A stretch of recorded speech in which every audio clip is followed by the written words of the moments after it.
બગસરાના જૂની હળિયાદ ગામે રણછોડરાય ગૌશાળા ખાતે સ્વ વલ્લભભાઈ મોહનભાઈ વાગડિયા પરિવારના આર્થિક સહયોગ અને બગસરા વિશ્વ વાત્સલ્ય માનવ સેવા ટ્રસ્ટ તેમજ જ્યોતિ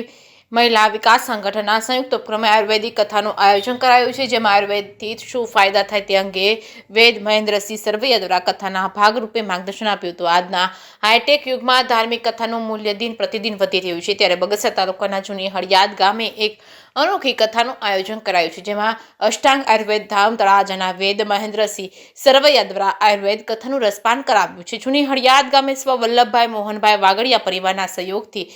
બગસરાના વિશ્વ વાત્સલ્ય માનવ સેવા ટ્રસ્ટના દેવચંદભાઈ સાવલિયાના માર્ગદર્શન અન્વયે ધરતી રક્ષા એગ્રો પ્રોડક્શન કંપની અને જ્યોતિ મહિલા વિકાસ સંગઠન તેમજ રણછોડરાય ગૌશાળા જૂની હળિયાદના ઉપક્રમે આયુર્વેદિક કથાનું આયોજન કરવામાં આવ્યું છે। અષ્ટાંગ આયુર્વેદ ધામ તળાજાના વૈદ મહેન્દ્રસિંહ સરવૈયામાં મુખ્યથી આયુર્વેદ કથાના ભાગરૂપે આયુર્વેદથી લોકોને શું ફાયદો થાય તે અંગે માર્ગદર્શન આપ્યું હતું, જેમાં આયુર્વેદિક કથાથી નિરોગી જીવન જીવવા માટે ઉત્તમ વિવિધ મુદ્દાઓના ઉદાહરણો સાથે માર્ગદર્શન આપ્યું હતું। જૂની હળિયાદ ગામ સહિત આજુબાજુના ગ્રામ્ય વિસ્તારમાંથી બહોળી સંખ્યામાં લોકો ઉપસ્થિત રહ્યા હતા। આયુર્વેદિક કથાના વિશ્વ વાત્સલ્ય માનવ સેવા ટ્રસ્ટના દેવચંદભાઈ સાવલિયાએ ભારે જહેમત ઉઠાવી છે।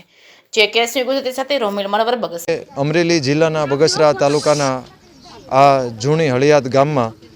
આયુર્વેદ કથાનું આયોજન જે થયું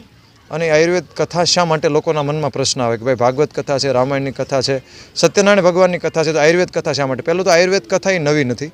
આયુર્વેદ કથા એ પ્રાચીન છે અને પ્રાચીન ભારતમાં દરેક જગ્યાએ આયુર્વેદ કથા થતી। આયુર્વેદ એટલે ખાલી દવા ફાંકી ઉકાળો નથી, આયુર્વેદ એટલે જીવનનો વેદ છે અને વર્તમાન પરિપ્રેક્ષમાં જ્યારે ભારતમાં અત્યારે diabetes, BP, cholesterol, thyroid, cancer, સાંધાના દુખાવા બધા બીમારી ખૂબ વધી રહી છે, ત્યારે માત્ર દવાખાનાથી લોકો સારા નહીં રહી શકે અને એવા ઘણા બધા આપણા ઋષિમુનિઓ વિજ્ઞાન આપેલું છે કે વિજ્ઞાનનો જો આપણે આચરણ કરીએ તો મારો અત્યાર સુધીમાં ચિકિત્સાનો અનુભવ છે, દર વર્ષે હું 30 થી 40 હજાર આસપાસથી દર્દી જોઉં છું, એમાં બધા અઘરાથી માંડીને છેલ્લા રોગ સુધીના દર્દી જોયા તો મને ચિકિત્સા કરતાં કરતાં એવો અનુભવમાં આવ્યું કે ભાઈ માણસને દવાનો 20 થી 30% લોલ છે, 60 થી 70% તો એની બીમારી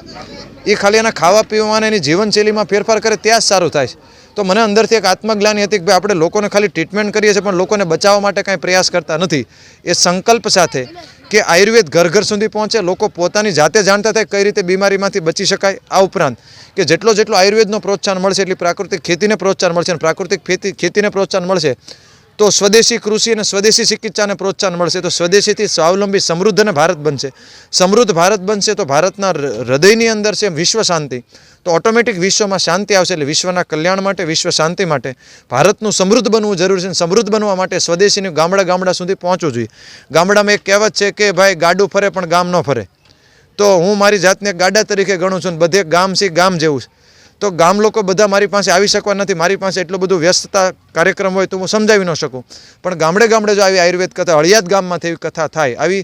ઘણી બધી જગ્યાએ આપણી મોટી નાની ઘણી બધી કથાઓ થઈ છે, તો ઘર ઘર સુધી આયુર્વેદ ભારતીય સંસ્કૃતિ પહોંચી શકે અને ભારત માતા ફરીવાર આપણી વિશ્વગુરુ બની શકે। આ એક શુભ સંકલ્પ સાથે આયુર્વેદ કથાનું આયોજન થયું અને આવી કથાઓ દરેક જગ્યાએ થાય એ વિશ્વ માટે, લોકો માટે બહુ જ કલ્યાણકારી અને હિતકારી છે।